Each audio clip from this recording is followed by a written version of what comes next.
दोस्तों, आज की कहानी है मायका से पहले ससुराल। चलिए सुनते हैं। आरती जी जब रोटी बना रही थी कि तभी किसी ने दरवाजे की बेल बजाई। बेचारी आरती रसोई घर में अपने हाथों में लगे आटे से भरे हाथों के धोने तक लगातार दरवाजे की कुंडी बज रही थी। वो लगातार बोल रही थी, थोड़ा रुको, मैं आ रही हूँ। अब इस उम्र में वह भाग कर जा भी नहीं सकती दरवाजा खोलने के लिए। जैसे ही उसने दरवाजा खोला और सामने देखा तो उसकी बेटी अदिति दरवाजे के बाहर खड़ी थी। तब उसे आश्चर्य हुआ कि कुछ बताया भी नहीं, मैंने भी नहीं बुलाया, तो अदिति अचानक कैसे आ गई। अपनी बेटी को देखकर आरती बोली, आने से पहले बताना तो चाहिए था। अकेले ही आई हो क्या? जमाई जी और बच्चे कहाँ हैं? आरती ने एक साथ कई सारे सवाल किए। तभी अदिति बोली, माँ, क्या कोई अपनी प्यारी इकलौती बेटी का ऐसे स्वागत करता है? मुझे लगा कि तुम मुझे अचानक देखकर बहुत खुश होगी और सबसे पहले मुझे गले लगा लोगी, पर यहाँ तो उल्टा ही हो रहा है। शायद तुम दुनिया की पहली माँ होगी जो बेटी को ससुराल से अपने घर आते देख खुश होने के बजाय चिंता में पड़ गई। क्या मैं अकेली इस घर नहीं आ सकती? क्या हमेशा दामाद और बच्चों के साथ ही आना जरूरी है? बोलकर आदिति घर में प्रवेश कर गई और अपना सामान रखकर बोली, भाभी कहाँ पर हैं? भाभी जल्दी चाय नाश्ता लेकर आओ, आपकी ननंद आई है। बहू घर पर नहीं है, अपने मायके गई है। माँ ने कहा, अच्छा, इसलिए तुम घर संभाल रही हो और खाना बना रही हो? माँ, तुम्हारी बहू के तो बड़े ठाठ है, बहू मौज से घूम रही है और सास घर संभाल रही है। देखो ना, आपने बहू के आने से पहले ही खाना बना कर रखा है। उसे घर आकर कुछ भी काम करने की जरूरत ही नहीं पड़ेगी। बड़े नसीब लेकर आई है आपकी बहू। और एक मैं हूँ जिसे उसकी सास कभी एक गिलास पानी भी नहीं पूछती। अदिति ने ताना मारते हुए कहा, बेटा, प्यार और इज्जत ऐसी चीज है जो हम पहले किसी को देते हैं, फिर उससे अपेक्षा रखते हैं कि वह भी हमें वापस दे। माँ ने उसे समझाते हुए कहा। माँ ने आगे कहा, हर एक लड़की को अपनी ससुराल में जगह बनानी पड़ती है। वहाँ कुछ भी आसानी से नहीं मिलता। तुम अपनी सास से एक गिलास पानी की अपेक्षा करती हो, तुम तो उनकी बहू हो, तुम बहू हो, फिर भी तुमने कभी उन्हें एक गिलास पानी दिया है क्या? तुम शादी के बाद ससुराल में रही ही कितने दिन? जब तुम्हारे मन को लगा तब अपनी बैग भरी और सीधा मायके आ जाती हो। मायका और ससुराल एक ही शहर में है, इसका मतलब ऐसा नहीं होता है कि तुम जब चाहो तब मायके आ जाओ और जितने दिन चाहो उतने दिन रहकर वापस ससुराल चली जाओ। मायके में भी बेटी को मान सम्मान तभी मिलता है जब बेटी ससुराल का मान सम्मान रखकर मायके में कुछ दिनों के लिए आती है, तभी उसे मान सम्मान मिलता है। ऐसा हर रोज बिन बुलाए, कोई कारण ना होते हुए भी कोई बेटी मायके आती होगी तो उसको साधारण पूछताछ भी कोई करता नहीं। और तुम मेरी बहू को बोलती हो ना, तुम तो मेरी बहू की बराबरी ही मत करो। वो कभी भी बुलाए बिना अपने मायके नहीं जाती है, और गई भी तो वहाँ की कोई भी बात में वो कुछ नहीं बोलती।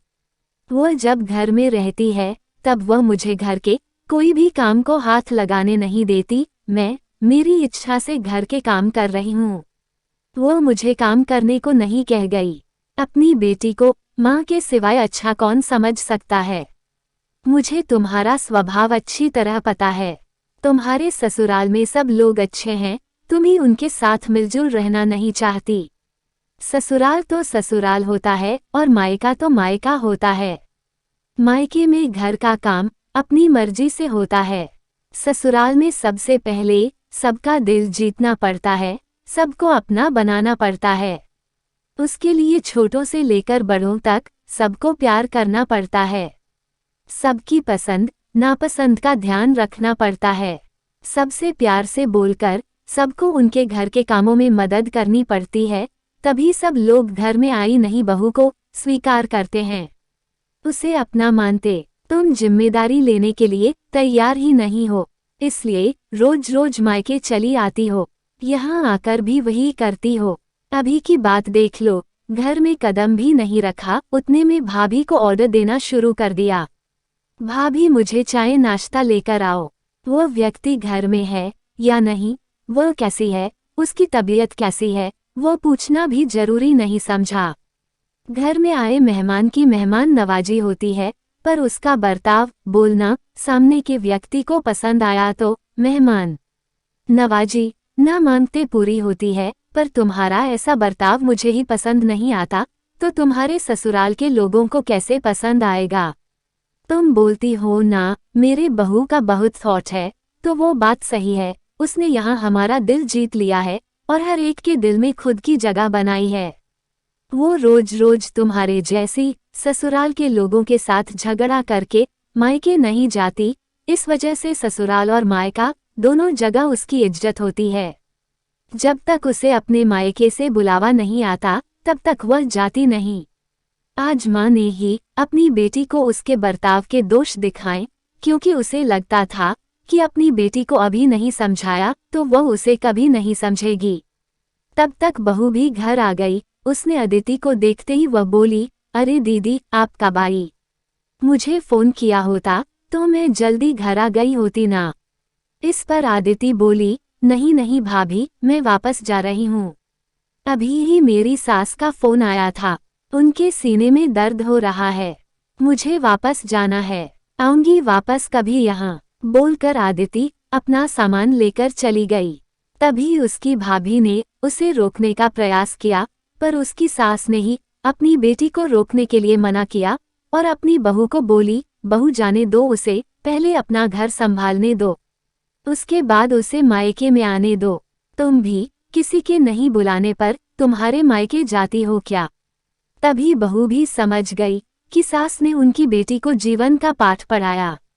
काफी महीने हो गए, अदिति का फोन नहीं आया था। वो खुद भी मायके नहीं आई, इसलिए उसकी मां ने उसे फोन किया। शुरुआत में किसी ने भी फोन उठाया नहीं, फिर थोड़ी देर बाद फोन किया तो फोन उठाया, लेकिन अदिति ने नहीं, उसकी सास ने उठाया।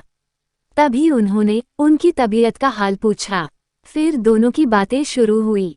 तभी बीच में ही अदिति की सास ने उसकी मां को धन्यवाद किया। तब अचानक उनके ऐसे बोलने पर उनको कुछ समझ नहीं आया, इसलिए आरती जी ने वापस पूछा, आप और किसी से बात कर रही हो क्या? अदिति की सास बोली, नहीं तो फिर आप धन्यवाद किसको बोल रही थी? आरती जी ने पूछा, आपकी बेटी अदिति बहुत समझदारी से बर्ताव कर रही है, सभी को अपना बनाने की कोशिश कर रही है, सभी की मनपसंद का खाना बनाकर खिलाती है, घर में बहुत आनंद का वातावरण बना है, कोई भी झगड़ा नहीं, जैसे स्वर्ग ही बन गया हो मेरा घर।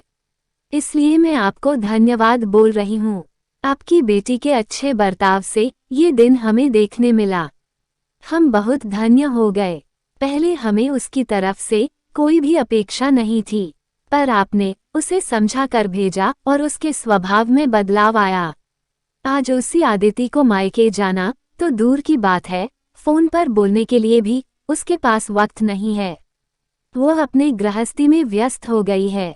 दोस्तों, सभी माँ ने अगर अपनी बेटियों को ऐसा समझाया और उनको समझ आ गया तो किसी भी घर में झगड़ा होगा ही नहीं और कोई भी घर टूटेगा नहीं।